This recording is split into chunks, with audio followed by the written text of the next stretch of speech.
আমি মুসুর ডাল সজনে দিয়ে করেছি, সজনের ডাঁটা দিয়ে। মানে আমার বাগান বাড়ি যে সজনে হয়েছে, এই দেখো সজনে দিয়ে আমি ডাল করেছি। আর এখানে জমিতে একটা ছোট্ট মাটি আলু হয়েছিল, মাটি আলু দিয়ে বাটা মাছ দিয়ে জ্যান্ত বাটা দিয়ে রান্না করেছি।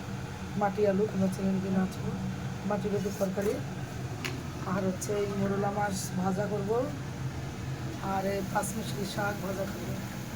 মানে এটা পুরো পাঁচমিশালি শাক, মানে কী শাক নেই, মালঞ্চ শাক, সেচি শাক, আমার লাউ পাতা, কুমড়োর পাতা, তারপরে পালং শাক, পেঁপে শাক, সে অনেক রকম শাক, ধনে পাতা, মূলো শাক, পুঁই শাক, তেলাকচু শাক, অনেক রকম শাক দিয়ে এটা করেছি।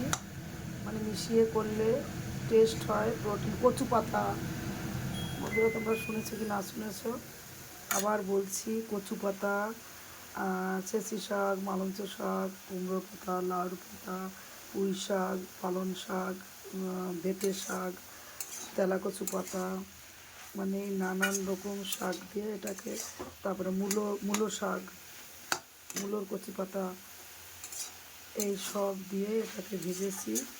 অসাধারণ খেতে বন্ধুরা। ধনে পাতা আছে, বুঝতে পারবে না মানে কত সুন্দর লাগে। দুই একটু ওলকপির পাতাও দিয়েছি কচি, ওই বাগান বাড়িতে হয়েছে, ওই দেরি হয়ে গেছে লাগাতে। মূলা ছোট্ট ছোট্ট সরু সরু মূলা আর কচি পাতা আছে, আর ওলকপিরও কচি পাতা, তাই এখানে 4-5টা ওইটাও দিয়েছি। সব রকম মিলিয়ে দিয়েছি যাতে টেস্ট হয়। তারপরে সর্ষের তেল, শুকনো লঙ্কা, কালো জিরে ফোড়ন, পেঁয়াজ রসুন ভেজে শাকটা দিয়েছি, নুন হলুদ কাঁচা লঙ্কা, এই ধনে পাতা দিলাম। অসাধারণ খেতে, মানে কি বলবো, খুব গন্ধ বেরিয়ে যায়। শাক ভাজার পাশে মোরলা মাছ ভাজা, এই দেখো বন্ধুরা মোরলা মাছ ভাজা। যদি ভালো লাগে তাহলে লাইক কমেন্ট অবশ্যই বন্ধুরা শেয়ার করবে।